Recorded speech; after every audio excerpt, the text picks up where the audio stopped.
The Honorable Chairman of the House Committee on Legislative Franchises, Congressman Franz Alvarez.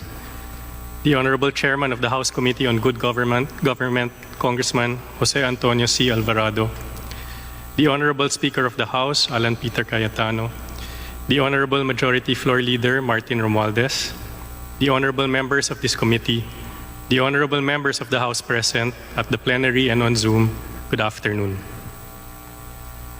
Para sa ating mga Pilipino, ang pagmamahal sa pamilya ay pinakamahalaga. Ang ABS-CBN po ay ang aking pamilya. Isang pamilya ng 11,000 taong naghahangad magserbisyo sa bayan. Pause muna tayo mga kabayan at gusto kong komentuhan ang sinabi ni Mr. Carlo Katigbak na tila baga pinapalabas niya na isa siyang responsabling ama ng kanilang kumpanya, knowing the fact na 2014 pa yung problema ng kanilang franchise at hindi nila inayos for 6 years. Ngayon, concern na concern siya sa 11,000 na mawawalan ng trabaho. Kung ikaw ay responsabling ama, dapat inayos nyo yan by hook or by crook. Sa nakalipas na mga linggo, nagdurusa po ang pamilya ko. Nag-aalala sila na mawawalan sila ng trabaho. Natatakot sila para sa kanilang kinabukasan at sa kinubukasan ng kanilang mga mahal sa buhay. Ang sakit po ng pakiramdam. Alam po namin na sa panahon ng pandemya, napakahirap pong mawalan ng trabaho dahil hindi madaling makahanap ng panibagong hanap buhay. Again, Mr. Carlo Katigbak, kami man pong mga ordinaryong mamamayan na hindi empleyado ng inyong kumpanya ay nakakaranas din ng epekto nitong pandemic na COVID-19 na kami man po ay nakaranas ng walang pagkakataon na maghanap buhay dahil nga po sa lockdown at ECQ at kailangang mag-comply para sa kaligtasan. Hindi lamang po yung mga employee ng inyong kumpanya ang dapat nakawaan, kundi ang sambayan ng Pilipino at ang buong mundo na nakakaranas na mawalan ng pagkakataon na maghanap buhay para sa kanilang pamilya. May nagsasabi sa social media na nagpapaawa lang daw kami.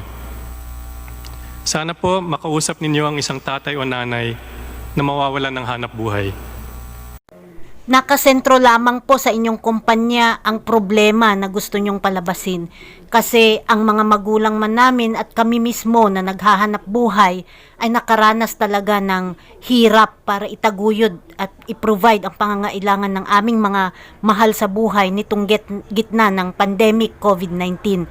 Kaya po, totoo kung sino man po yung nagsabi na nagpapaawa lamang kayo, ay may posibilidad na ganun na nga ang nangyayari. Kasi kami man po ay nagtitiis sa totoong kalagayan at laban na hinaharap ng buong mundo ngayon. At hindi lamang po sa 11,000 employee na sinasabi ninyo ang dumaranas ng ganitong klase ng saklap na sitwasyon. Sana po maramdaman ninyo ang takot nila kapag iniisip nila kung papaano nila bubuhayin at papakainin ang kanilang pamilya. Sana po pakinggan ninyo ang boses ng aming mga kapamilya. Hindi po kayo nag-iisa, Mr. Carlo Katigbak. Dahil kami man po na ordinaryong mamamayan na hindi po employee ng inyong kumpanya, ay naghihirap din po at sana pakinggan nyo din po yung kahilingan na ayusin nyo muna yung inyong prangkisa at yung mga obligasyon ninyo sa batas. Bago po kayo maglakas loob na humingi ulit ng pribilehiyo na binigay sa inyo ng Kongreso, 50 years or more. Makatulog sa pangangamba. Hindi po kami nagpapaawa. Umaapela po kami. Ibalik niyo po ang ABS-CBN para maprotektahan namin ang 11,000 kong kapamilya. Yan pala ang pakay ninyo magbigay ng proteksyon sa inyong 11,000 employee. Bakit hindi nyo po pinagtuunan ng pansin ang pagsasaayos sa inyong mga dokumento para magkaroon muli ng pribilehyo na magkaroon ng prangkisa? Bakit parang sinisisi nyo yung gobyerno na gumampan ng kanilang tungkulin na ang totoosin yung responsibility niyan ay nasa inyong namumuno ng inyong kumpanya? Bakit ginagamit ninyo ngayon yung 11,000 na employee? Paano yung mga nilay-off ninyo sa nakaraan? Hindi ba sila mahalaga sa inyong kumpanya? Para maprotektahan namin ang 11,000 kong kapamilya at ang kanilang mga minamahal sa buhay. We want to do everything we can to protect our employees. Nakakatawa naman po Mr. Carlo Katigbak na sabi nyo you do everything para bigyan ng proteksyon na ng 11,000 employee ninyo. Kung talagang ginawa nyo po lahat-lahat, bakit humantong sa ganitong sitwasyon na kailangang mapa-shutdown ang inyong kumpanya dahil hindi nagko-comply sa nakasaad sa saligang batas? Dahil inabuso ninyo yung pribilehyo na binigay sa inyo ng Kongreso na nakalakip sa inyong pagkakataon na mabigyan ng prangkisa. Bakit inabuso ninyo ang inyong obligasyon? Pero may hangganan din ang kakayahan ng kumpanya namin. Habang wala kami sa ere, palaki ng palaki ang nalulugi sa amin. At sa mga darating na linggo, mapipilitan na kaming maglabas ng listahan ng mga empleyadong mawawalan ng trabaho. Nakakatawa naman Mr. Carlo Katigbak na ikumpara mo po ang iyong sarili sa isang ama na nagmamahal sa kanyang kapamilya at nag-aalala sa mga kapamilya niya na nahaharap kasama niya sa pagsubok, na kapag naharap pala sa isang pagsubok ang ama na katulad mo ay bibitawan mo ang miyembro ng iyong pamilya imbis na ipaglaban at sasamahan mo sila sapagkat sila man ay apektado sa nangyayaring mga pagsubok. Katawa-tawa ka dahil hindi yan isang papel ng pagiging nagmamalasakit na pinuno ng isang pamilyang nagmamahal na gaya ng ipinapahiwatig mo. Dahil kung tunay ka na nagmamalasakit at nagmamahal, gaano pa katindi ang pagsubok na susuungin ng bawat membro ng minamahal mong pamilya na gaya ng sinasabi mo ay hindi mo sila bibitawan. Sama-sama kayong lalaban at magpapatuloy at gagawin ang lahat para magtagumpay. Di ba yun ang tama? Sana makita po ng Kongreso na nasa kapangyarihan ninyo ang kinabukasan nila. Kinabukasan nila o mas kinabukasan ng inyong kumpanya? Alin ba ang totoo, Mr. Carlo Katigbak? Dahil kayo dapat ang umaayos niyan. Sa tingin po namin, wala pong dahilan kung bakit hindi pwedeng ibigay ang prangkisa ng ABS-CBN. Yan po ay base sa tingin ninyo, Mr. Carlo Katigbak, pero iba naman po ang base sa tingin ng kinauukulan na gumagampan lamang ng kanilang tungkulin sa pagpapatupad ng batas. Freedom of expression po ninyo yan. Pero hindi po dapat na yan ang maging basis dahil may rule of law po tayo. There have been many accusations thrown against us about alleged violations of laws or violations of our franchise. Wala po bang katotohanan yung mga allegations na sinasabi nyo, Mr. Carlo Katigbak? Prove. Sinasabi po ng mga bumabati ko sa amin, the law is the law. And we agree. The law is the law. And under the law, we are innocent unless proven guilty. Paano nga po bang magkakaroon na may ma-prove kung ayaw nyo namang sumalang sa mga pagdinig in the previous at ngayon lamang naman po kayo pumayag na humarap sa pagdinig sa panahon ni President Duterte? Sabi po ng BIR, bayad ang aming buwis.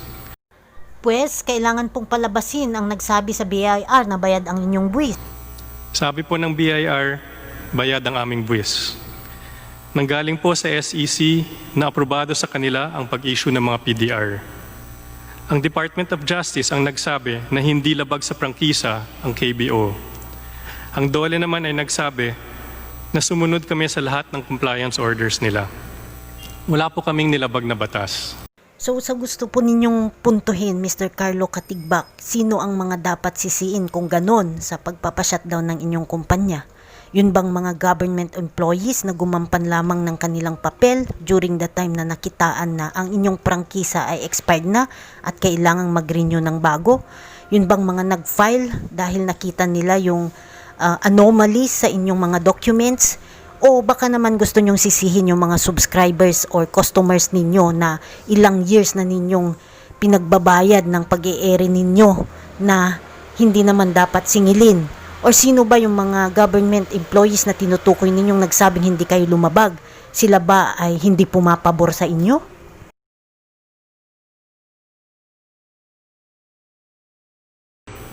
May mga kakulangan din po kami at handa naming ayusin ang mga ito.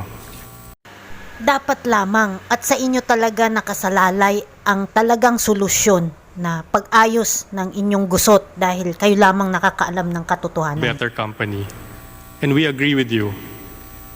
To us, we will not stop listening to you, and we will continuously take actions that make us a better company. Your Honors, masakit po itong nangyari sa amin. Mas masakit po na isipin sa parte ng inyong mga subscribers at customers na kayo'y naniningil ng mga singilin na hindi dapat na ipataw sa inyong mga tumatangkilik. Mas masakit po yung nangyari sa inyong mga customers and subscribers na sinisingil nyo ng pag-e-airin ninyo na free naman palang nakukuha ninyo yung signal. At yung pagpapabulaanan na isa lang naman pala ang channel na nakalagay sa inyong prangkisa pero ang dami-daming channels na na-include. Hindi ba mas masakit na panluloko yun sa taong bayan kaysa yung sakit na nararamdaman ninyo ngayon? Umasa po kami sa hangarin ninyo at ng Senado na habang pinag-uusapan ng prangkisa, hindi po kami mawawala sa ere. Sa pag-shutdown namin, marami sa ating mga kababayan ang nawalan ng serbisyo ng ABS-CBN, lalong-lalo na sa panahon ng pandemya. Lahat po talaga ng umaasa ay nasasaktan, lalo na kung alam naman natin na yung sitwasyon ninyo ay wala namang pag-asa. And bakit naman po hindi nyo sabihin sa taong bayan yung tunay na dahilan ng pagpapashutdown sa inyo? Dahil yan sa expired na prangkisa at yung extension na binigay noong May 4, 2020 ay nag-expire din. Kaya kayo napashutdown. Linggo. Kailangan nila ang balita para sa kanilang kaligtasan o hanap buhay. Nakakatawa naman Mr. Carlo Katigbak na para sa kaligtasan ng mga viewers ninyo ang inyong pagbabalita. Hindi ba pagkatapos na ng krimen sa kanin ninyo na ibabalita at hindi na nabigyan ng pagkakataon na mailigtas yung taong nasa panganib? Nakakatawa naman yung binitawan mong salita dahil kaya namang gampanan yan ng ibang network na legit ang kanilang pag-ooperate, hindi lamang po ang inyong stasyon. Kailangan nila ang balita para sa kanilang kaligtasan o hanap buhay. At habang hindi sila makalabas ng bahay, marami ang nangangailangan ng mga programang nagbibigay ng saya, inspirasyon, tibay ng loob at pag-asa. Milyon-milyong OFW din po ang umaasa sa ABS-CBN para maibsan ang kanilang lungkot habang nagsasakripisyo sila para sa pamilya. Huwag niyo pong antigin ang mga OFW dahil sa totoo lang, hindi naman po lahat ng OFW ay nabibigyan ng sapat na oras para i-google sa panunood ng inyong mga programa dahil abala po kami na nakikipagsapalaran at sweldohan po kami ng aming mga amo. Nung nag-umpisa ang quarantine at gutom ang naging problema ng bayan, agad po kaming kumilos para makatulong. Ganyan din po ang ginawa ng mga nasa gobyerno. Immediately, gumawa po sila ng aksyon para iayos po yung pamimigay ng mga ayuda. Meron mang mga complaints na hindi nakakatanggap. Nakita naman natin yung effort ng ating government at yung mga private people na naging willing na mag-share ng kanilang blessing. At hindi lamang po ang inyong network ang gumagawa ng ganyang sakripisyo. At ang pagbibigay ng tulong ay pagkukusang loob. Hindi po para bilangin kung ilan po ang inyong naibigay na tulong.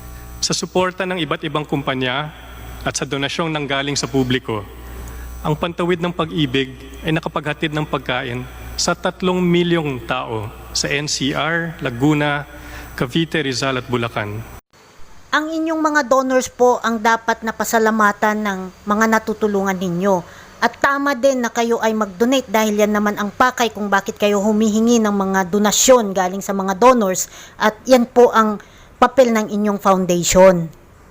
Ang saklap naman pong isipin na tila isinusumbat ninyo yung inyong naitutulong at parang kayo lamang ang may kakayahan. Sana pakinggan nyo na lang po ang boses ng ating mga kababayan na nagsasabi kung gaano kahalaga ang serbisyo ng ABS-CBN para sa kanila. Sa aming mga kapamilya, maraming salamat po sa lahat ng suportang ibinibigay ninyo sa amin. Sana maparamdam ninyo sa inyong mga mambabatas kung gaano kahalaga ang ABS-CBN para sa inyo. Naniniwala po kami, ang pagbigay ng isang prangkisa ay nakasalalay sa serbisyong na ibibigay sa taong bayan. Nakakatawa naman at unti-unti nang nahuhuli ang isda sa sarili niyang bunganga na gusto niyong palabasin na ang pagkakaloob ng prangkisa ay nababase sa people power, ganon. Hindi po ba nababase yan sa Kongreso na nagkakaloob ng pribilehiyo para magkaroon kayo ng prangkisa. Depende po sa inyong qualification. At hindi po yan dahil kagustuhan ng sambayan ng Pilipino. Kaya dapat complete documents. ABS-CBN deserves a future only if it has made your lives better. Bakit hindi mo na lang diretsahin, Mr. Carlo Katigbak, na Lopez clan or family deserves a future? Bakit ginagamit mo pa ang ABS-CBN? Kasi ganun ang punto mo eh. Parang ABS-CBN lang ang gusto mong magkaroon ng good future. Your Honors, nasa mga kamay ninyo ang kapakanan ng marami. Ang aming mga empleyado at ang kanilang mga pamilya, ang ating mga kababayan na umaasa sa serbisyo ng ABS-CBN. Hinihingi po namin na bigyan ng prangkisa ang ABS-CBN. Tapat po kaming naglilingkod sa bayan sa mahabang panahon. Wala po kaming nilibag na batas. Ano pala yung mga listahan na ipinalabas ni Dep.Speaker Rodante Marcoleta na mga batas na nilabag niya? Our franchise, we will have the humility to listen to the public on how ABS-CBN can continually be of better service to our country. Thank you for this opportunity. We place our trust in your love for family and your love for country. Maraming salamat po. So nais po ba ninyong palabasin na yung ipinalabas na listahan ng inyong anomalya ni Representative Marcoleta ay kasinungalingan? Nakakatawa. Paano naman po kaming sambayan ng Pilipino na naubusan na ng trust sa inyong pagpapalabas ng mga unfair na headings na ginagamit yung caption sa inyong mga balita na naglalayon na piliin yung mga taong gusto nyong siraan at gusto ninyong pabagsakin. Yung mga taong nakikita naman namin by our naked eyes na to do effort para pagsilbihan ng sambayan ng Pilipino, pero para sa inyong paningin, they are nagiging kontrabida sa inyong adhikain na mapadami pa ang inyong kinikita without extension na makapag-contribute kayo ng tama para sa taxation ng bansang Pilipinas kung saan kinukuha yung pondo para sa iba't ibang klase ng proyekto para paglingkuran at pagsilbihan at magkaroon ng pagbabago ang sambayan ng Pilipino na nalugmok sa pagkakahirap long years ago. Yung mga imahe na description na ginagamit ninyo para makarating sa iba't ibang international networks na nagpapabagsak sa katauhan ng sambayan ng Pilipino ay napakalaking kasiraan na kung saan umaatras ang mga investors. Na-realize ba ninyo yan? Hindi lang dapat 11,000 employees ang inyong concern, ABS-CBN, kundi ang buong populasyon ng Pilipinas. Hindi nyo ba na-appreciate yung effort ng ating mga pinuno ngayon na kahit nahaharap sa pandemic impact ay hindi sila tumalikod at nagplano na mang-iwan dahil yun ang tunay na malasakit at pagkakaloob ng tunay na pagmamahal sa kanilang kapwa Pilipino at hindi ang sinasabi ninyo na panakot na magle-lay off kayo ng inyong mga employees, which is sa track record ninyo ay gawain na ninyo yan long years ago. Bakit pa kami magkakaroon ng antig simpatiya para dyan sa sinasabi ninyong may mawawala ng trabaho? Consequence po yan ng ginawa po ninyong aksyon na hindi pagtutuon ng pansin para ayusin ang inyong mga documents para maging legit ang inyong operation. Yung paglabag lamang ninyo sa nakasaad na batas kalakip ng inyong prangkisa ay napakalaking panloloko yan sa batas ng Pilipinas at sa sambayan ng Pilipino. Ngayon hihimukin nyo kami na lumaban sa gyera na hindi naman namin gyera. Hihimukin nyo kami na mag-alyansa para lang manatili kayo sa posisyon. Kung talagang pinahalagahan po ninyo ang inyong kumpanya, hindi po hahantong sa ganitong pagpapashutdown. Dahil naging kampante kayo na ang bawat nakaupo ngayon sa kanilang posisyon ay magiging backup ninyo, kaya malamang yan po yung reason kung bakit pinahiwatig nyo sa inyong salita, Mr. Carlo Katigbak, na sabi po ninyo na kayo ay umasa dahil sinabi ng Kongreso at Senado na habang dinidinig ang pagtinig ay magpapatuloy kayong umere. Lahat po ng umaasa ay talagang nasasaktan. That is the consequence, Mr. Carlo Katigbak and ABS-CBN. Para po ipaalala sa naamnisyang kumpanyang ABS-CBN, ito po ang mga nilabag ninyong batas according to Deputy Speaker Marcoleta. Po, Deputy Speaker Marcoleta. Law, ibig sabihin batas. So kaya ginawa ang batas sa isang democratic country na kung nasaan tayo ngayon is para maging pantay-pantay ang lahat ng tao. Sa classroom may batas, bawal lumabas o bawal lumabas. Pero pag sinabing pag nag-comply ka na bawal lumabas, pero may ginawa ka sa pinagbabawal nila, inayos mo yung law ng classroom nyo at sinabmit mo ulit, ay pwede nang pala ikaw lumabas. Mr. Speaker, No, my distinguished colleagues, hindi po nag-comply sa batas ang ABS-CBN, kaya hindi po sila pwedeng lumabas at magpalabas. Those opposing the franchise application of ABS-CBN will show with clear and convincing evidence that ABS-CBN did not comply with the terms and conditions of its franchise, as well as our laws and the Constitution. In fact, they will show in the succeeding hearings of the Committee on Legislative Franchises that ABS-CBN deliberately and with impunity violated the conditions of its legislative franchise and more so of our laws and the Constitution. Matagal na po kasi ang mga aligasyong ito. Hindi mamatay-matay, lumulutang sa internet, nasa labi ng mga Pilipino. Hindi seryosong binigyan ng pansin. Bakit po? Tikom ang bibig ng may kakayahang magsiwalat nito dahil takot sa maimpluwensyang network na kayang sirain ng tao, kandidato man o hindi. Salamat at ganap na nanindigan si Speaker Alan Peter Cayetano at hindi inalintana ang mga tuligsa sa kanya at pinayagan niya na magkaroon ng patas, bukas at malawak ang pagdinig sa mga aligasyong ito katulad ng nagaganap sa araw na ito. Ang banggit nga po sa John 8:32 ay ganito, "And you will know the truth, and the truth will set you free." Violation of the Constitution. Number 1, franchise is longer than 50 years. Hindi na po dapat payagan itong pagre-renew ng prangkisa ng ABS-CBN. Dapat na pong isara ang pinto para sa kanila. Bakit po?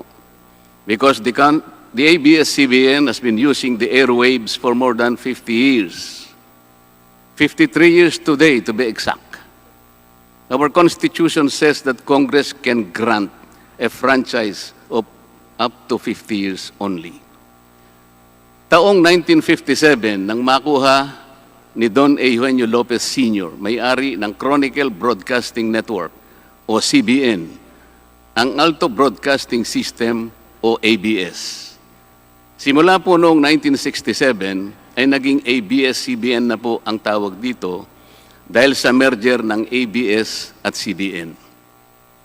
Kung susumahin po natin ang prangkisa nito simula noong 1967, ay 53 taon na po itong gumagamit ng airwaves magpahanggang ngayon.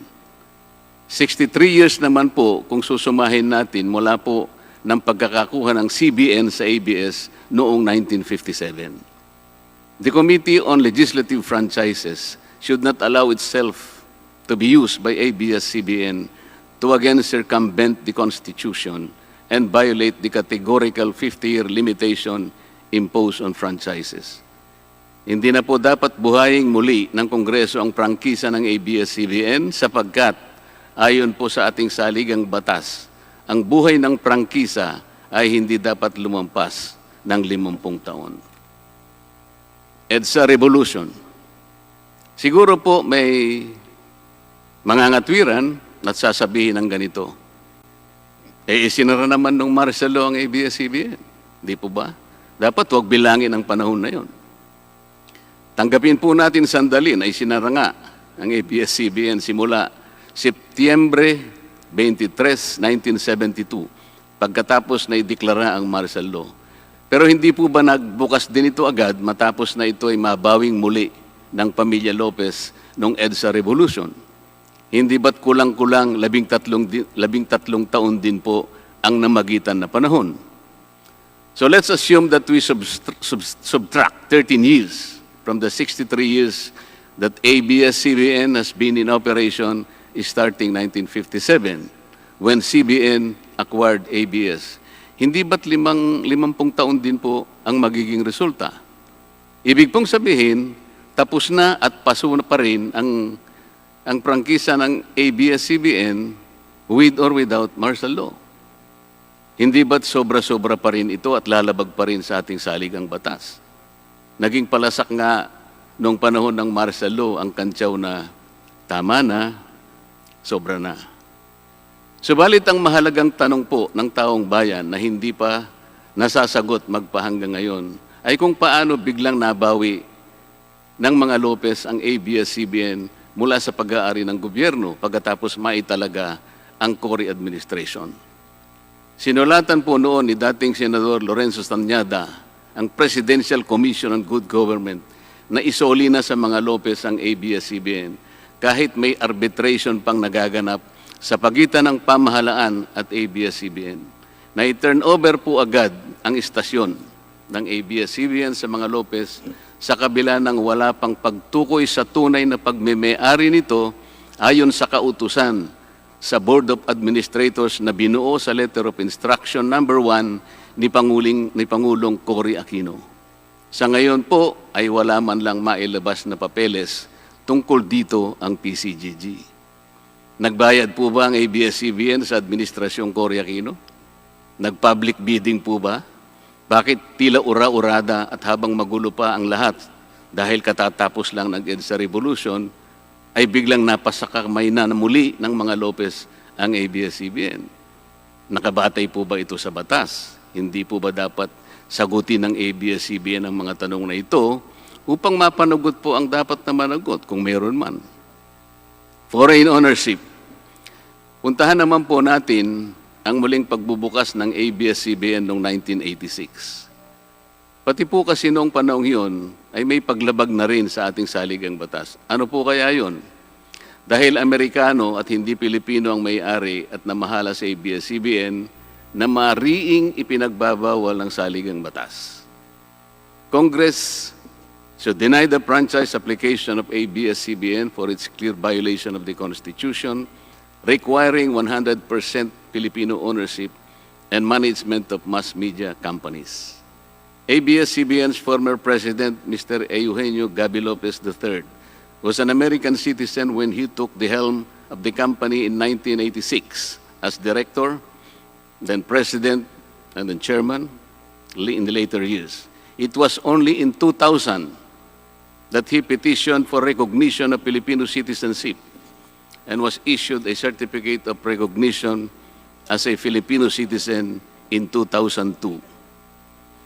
At kahit sabihin po nating wala na ngayon sa management ng ABS-CBN si Ginoong Gaby Lopez, nagpatuloy pa rin ba sa paglabag sa saligang batas ang ABS-CBN? Opo. Dahil magpahanggang ngayon ay nagbebenta pa po sila sa mga banyaga, mga hindi Pilipino, ng pag-aari o ownership rights ng ABS-CBN. Through an intricate web of corporate layering, ABS-CBN lets non-Filipinos to own its common shares through the issuance of Philippine Depositary Receipts o PDRs. In September 1999, the ABS-CBN Holdings Corporation offered 132 million Philippine Depositary Receipts underlying the 132 million common shares of ABS-CBN. Immediately prior to the closing of the PDR's offering, Lopez Incorporated, the main stockholder of ABS-CBN Corporation, transferred 132 million ABS-CBN shares to ABS-CBN Holding Corporation, its alter ego. With the many rights afforded to the holders of these PDRs, most of whom, if not all, are foreigners, ABS-CBN Corporation virtually allowed these foreign holders beneficial ownership and potential voting rights. This is a circumvention of the strict foreign equity restriction imposed by the Constitution on mass media companies. Quite obviously, the ABS-CBN PDR instrument, a creative financial mechanism, is being used as a subterfuge to indirectly own the underlying ABS-CBN shares of stock. Violation of workers' rights under the Constitution. ABS-CBN violated the rights of its own workers. It denied them their just share in production as required by the Constitution. It committed unfair labor practices, which consequently denied its employees the benefits required by law to be provided to all employees. Isang halimbawa po dito ay ang asunto na isinampa ng halos 100 o mahigit sa 100 manggagawa ng ABS-CBN sa National Labor Relations Commission o NLRC dahil sa pagtanggal sa kanila dahil sila raw ay mga talents lamang at hindi mga regular na empleyado. Nanalo po ang mga manggagawa sa NLRC at maging sa Court of Appeals. Bakit hindi na lang nila sinunod ang hatol at umapila pa ang ABS-CBN sa Korte Suprema? Ito ba yung sinasabi po kanina sa opening salvo na ang pagmamahal sa kanilang kapamilya ay ganun na lamang? Mali naman po yata na sabihin ng ABS-CBN na lampas sa 11,000 ang mga empleyado nito dahil kung ito po ay masusi nating iimbestigahan, may 2,661 at isa lamang. 2,661 ang mga regular na empleyado nito. Ang karamihan po o mahigit na 8,500 na kawani ng ABS-CBN ay tinagurian nilang independent contractors or talents, project workers at contractuals lamang kahit na pang-regular na empleyo ang trabaho nila. Ayon po sa ating labor code, kapag pang-regular ang tungkulin ng isang manggagawa, dapat siyang gawing regular employee. Hindi dapat contractual.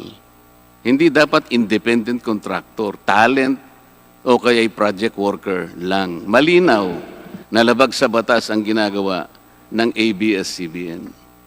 Sana ay ibalita rin po ito ng TV Patrol upang mabunyag ang libo-libong endo sa kanilang bakuran. ABS-CBN has not regularized its contractual workers and talents despite performing the functions of regular workers. It even forced some of its workers to sign employment contracts containing waiver of the right to regularization. And those who refuse were unceremoniously terminated from work. ABS-CBN has subcontracted most of its production work to subcontractor production companies, despite the fact that production is directly related to its core business.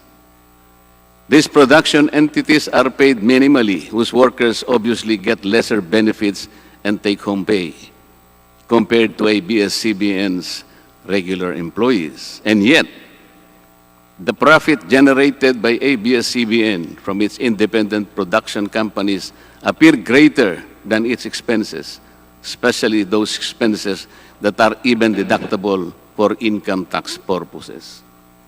Kung kaya't hindi po may kakaila sa publiko na napakarami ng labor cases na hinarap at haharapin pa ng ABS-CBN. Ang masaklap pa po dito ni hindi nagbibigay ng contribution ang ABS-CBN para sa benepisyo ng kanilang mga empleyado. Dahil po sa 2,661 lang ang regular employees nito, ang mga ito lang ang may benepisyo. Ang iba po na mahigit 8,500 na nagtatrabaho sa ABS-CBN ay wala po ni katiting na government-mandated benefits na natatanggap katulad ng SSS, PhilHealth, o kaya Pag-ibig. Kanina po sa opening salvo, narinig po natin na ang kanila pong isinasangkalan ay yung kanila pong mga kawani, mga manggagawa. Ang Kongreso pong ito ay nakikidalamhati. Nalulungkot din po. Bakit naman po hindi? Kung pwede po nating ipaghalimbawa, sandali lamang po, ang ABS-CBN sa isang jeepney driver. Alam po niya na wala siyang prangkisa. Nagsakay po siya ng napakaraming pasahero. Yung mga pasahero naman po, bago sumakay doon, hindi naman niya tatanungin sa driver, Mamang chopper, kayo po ba ay may prangkisa? Yung rota po ba ninyo, pinapayagan yan? Wala pong nagtatanong na gano'n kasi mabilisan eh. Pare-pareho pong nagmamadali. Anong pong masita siya ng LTFRB? Gagamitin po ba nung driver na yon o nung taxi driver na yon o yung bus operator na yon? Kawawa naman po yung pasahero namin kung patitigilin mo ako ngayon. Meron pong pupunta sa ospital, meron pong pupunta sa trabaho, meron pong pupunta sa eskwela. Napakarami pong gawain itong mga taong ito. Ito po ba ang ibibigay po ninyong halimbawa? Hindi po ba dapat kayo muna ang kauna-unahan na nag-isip ng kapakanan nila? Ilagay ninyo sa magandang kalagayan ang pagpapatupad ng prangkisa ninyo at wala pong malalagay sa alanganin. Huwag po ninyong isasangkalan ngayon ang inyong mga manggagawa at kani-kanilang pamilya. Hindi po ganun. Sasagutin po ninyong aligasyon na ito, hindi po sa pamamagitan ng emotional appeal. If this indeed the true house of the people, the Committee on Legislative Franchises must side with the poor workers of ABS-CBN in denying its franchise, justice to them will be finally served, although ironically, this will also entail some sacrifice on their part. Political bias. ABS-CBN has been biased and partisan in favor of particular candidates and against certain candidates during the 2010 and 2016 presidential elections, contrary to the terms of its franchise and in violation of the Omnibus Election Code. Hindi naman po lingid sa kalaman ng marami, kung hindi man lahat, kung paano naging pro-Noynoy Aquino ang ABS-CBN noong 2010 at pro-Grace po at Lenny Robredo naman noong 2016. It is also a matter of record that ABS-CBN failed to air some of President Duterte's political advertisements during the 2016 campaign period, despite receiving the payment for said political ads. Ang masakit po dito, kung hindi pa sila pinigilan ng korte sa pamamagitan ng isang TRO, ay nakahanda na palang ipalabas ng ABS-CBN sa bisperas mismo ng pagtatapos ng campaign period ng 2016 presidential elections. Ang mga anti-Duterte advertisements na binayaran ng isang dating senador, sinadya ang timing para hindi bigyan ng pagkakataong makasagot pa si Mayor Duterte na noon ay kandidato bilang presidente. Mabuti na lamang at napahinuhod ng ang korte ng petisyon ni Speaker Alan Peter Cayetano na noon po ay Vice Presidential Candidate ni Pangulong Duterte at dagliang nag-issue ng TRO ang korte sa ABS-CBN. It is now a public knowledge that President Rodrigo Duterte and Speaker Alan Peter Cayetano expressed their disappointments over ABS-CBN's unfair reportings and meddling in previous elections. For those opposing the franchise application, hindi na po dapat payagan ng ABS-CBN na muling pakialaman ang politika sa ating bansa. Panahon na para ang taong bayan ang pumili ng mga namumuno na gusto nila at hindi ang napipisil ng ABS-CBN. Paalala lang po sa ABS-CBN, you are a broadcasting company, not a political kingmaker. Either you play ball or you play fair. Multiple channels in one franchise. Mga kababayan, inabuso po ng ABS-CBN ang kanilang prangkisa. Sa hindi nila maipaliwanag na dahilan o maaari namang sinadya na gamitin ang kanyang prangkisa para sa isang channel lamang, pero gumamit pa ng ibang prangkisa ng telekomunikasyon na hindi naman pang broadcast upang mas kumita at makapagbenta sa pamamagitan ng maraming channels. ABS-CBN violated the terms and conditions of its franchise by offering its TV Plus boxes for a one-time fee but using the free-to-air signal authorized in the franchise granted by Congress at no cost to ABS-CBN. Tubong lugaw, ika nga. But this practice of ABS-CBN without permission from Congress or the National Telecommunication Commission is killing the cable industry, which depends on monthly based subscription of its clientele. At bukod po sa pagbebenta ng TV Plus box sa publiko, sa Kapamilya Box Office Channel na nakapaloob dito, ay nagawa pang maningil ang ABS-CBN sa bawat pelikulang gustong mapanood ng publiko sa KBO Channel. Ibinenta na nga ang TV Plus box, ibinenta pa rin ang mga palabas na pwedeng mapanood sa TV Plus box. Dobleng tubong lugaw na po ito. Hindi po saklaw ang mga ito sa prangkisa na ipinagkaloob ng Kongreso sa ABS-CBN.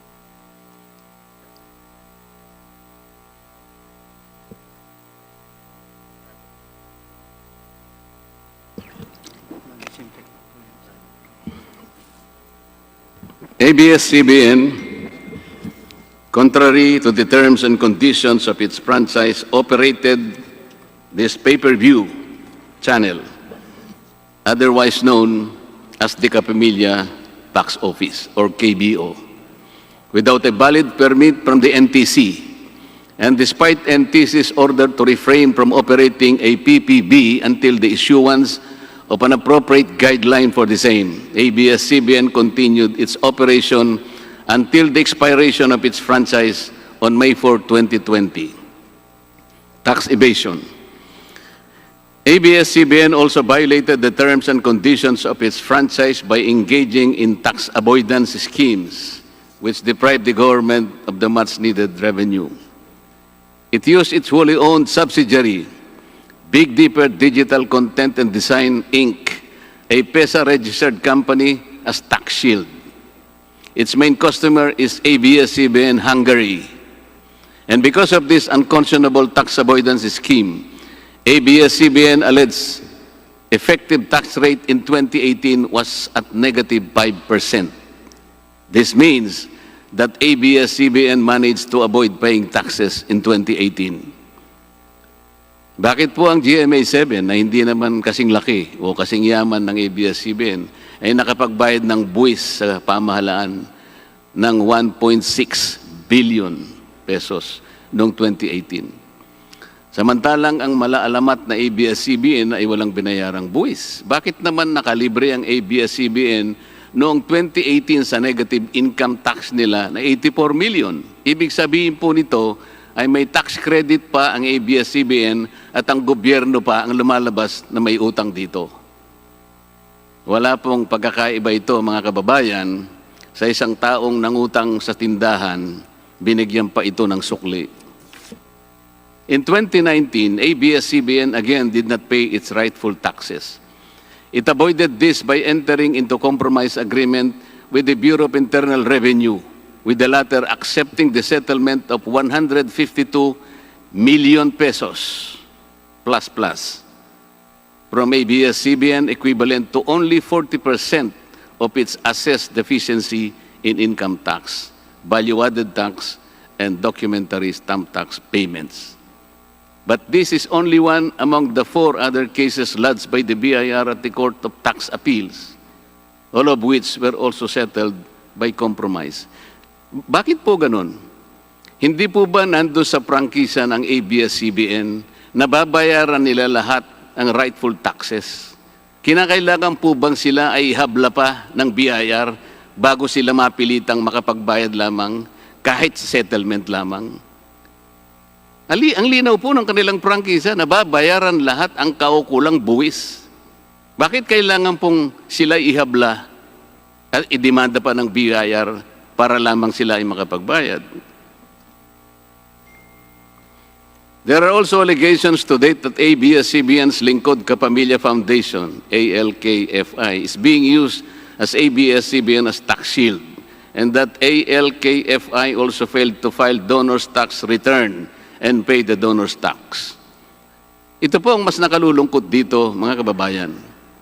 Kapag politiko o government official ang nagkawang gawa, epal ang tawag dito ng ABS-CBN. Kahit mula pa sa sariling bulsa ng politiko ang pinanggalingan ito.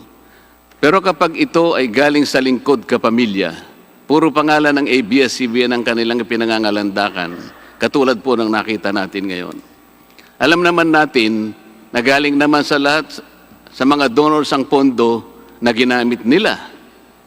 Meron po kayang nanggaling sa yaman ng ABS-CBN. Di baling ang pantulong ng ABS-CBN ay galing sa donasyon ng ibang tao. Di baling ang perang pantulong ay mula sa tax avoidance ng kumpanya. Ang mahalaga ay mapalabas nila sa pamamagitan ng sa mamamayan, katulad po ng nakita natin ngayon na napakabuti at napakabait ng ABS-CBN. Kami po ay naniniwala na unti-unti na pong nabubuksan ang katotohanan sa ating mga mamamayan. Hindi po ba mas maganda at katanggap-tanggap na tumulong sa kapwa nang walang nalalabag na batas at buong sikap pang nasusunod ang prangkisa? Dahil po ba kayo ay nakapagdudulot ng saya, ng aliw sa ating mga mamamayan? Dahil po ba kayo ay nakapagbibigay ng inspirasyon, ng pag-asa, ng katatagan ng loob na kagaya po sa opening salvo kanina ng representative ng ABS-CBN? Hindi na po ba natin susundin o tutuparin, isa sa alang-alang ang ating mga batas, ang ating saligang batas, o kaya ang prangkisa ninyo? Makakapagpasaya naman po tayo. Makakapag-inspire po tayo nang hindi po tayo lumalabag sa batas. The House of Representatives should endeavor not to grant the franchise application of ABS-CBN because it has deliberately floated the Constitution and other related laws. Even the terms and conditions of its previous franchise to suit its own business and political interest, but to the prejudice of the greater good. The grant of a legislative franchise is merely a privilege and not a matter of right. Congress has the exclusive constitutional authority to award, alter, or revoke this privilege when the common good so requires, as in this particular case of ABS-CBN. We believe that it is but right for the House of Representatives to deny this time the franchise of ABS-CBN for flagrantly violating the Constitution and related laws, even its own franchise, making it unworthy of the grant of this special privilege by the state.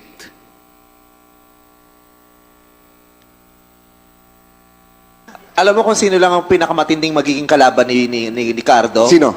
Nako, kabahan ka si Cardo. Ang pinakakalaban ni Cardo. Feeling ko si Kiboloy. Yung nagpahinto ng lindol. Si Kiboloy lang ang magpapahinto ng probinsyano. Abangan nyo yan. Oh. So inahamon kita Kiboloy, pahinto mo nga ang probinsyano. Napahinto mo pala ang lindol eh. Apakayabang nyo pala eh. Sabi niya daw, stop. Sige nga, punta kang gitna ng EDSA, stop mo yung traffic doon. Stop.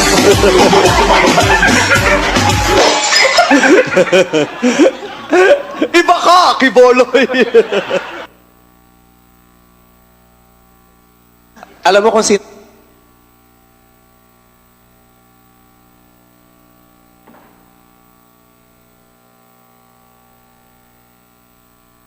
Kailan mo ba gustong mapa-stop ang probinsyano? Ikaw, pwede ka. Kailan mo gustong i-stop? 1 buwan, 2 buwan, 3 buwan, 4 na buwan? Ikaw. Baka sa 4 na buwan, hindi lang yung probinsyano may stop. Baka pati yung network mo, stop na yan. Mr. Speaker, ABS-CBN posed the challenge. Obviously, the challenge was accepted. There is no reason to complain. Maraming salamat po. Thanks for watching, kabayan. Don't forget to subscribe my YouTube channel, Joey Kasi, and to like and follow my FB page, J3RK. Thank you. God bless.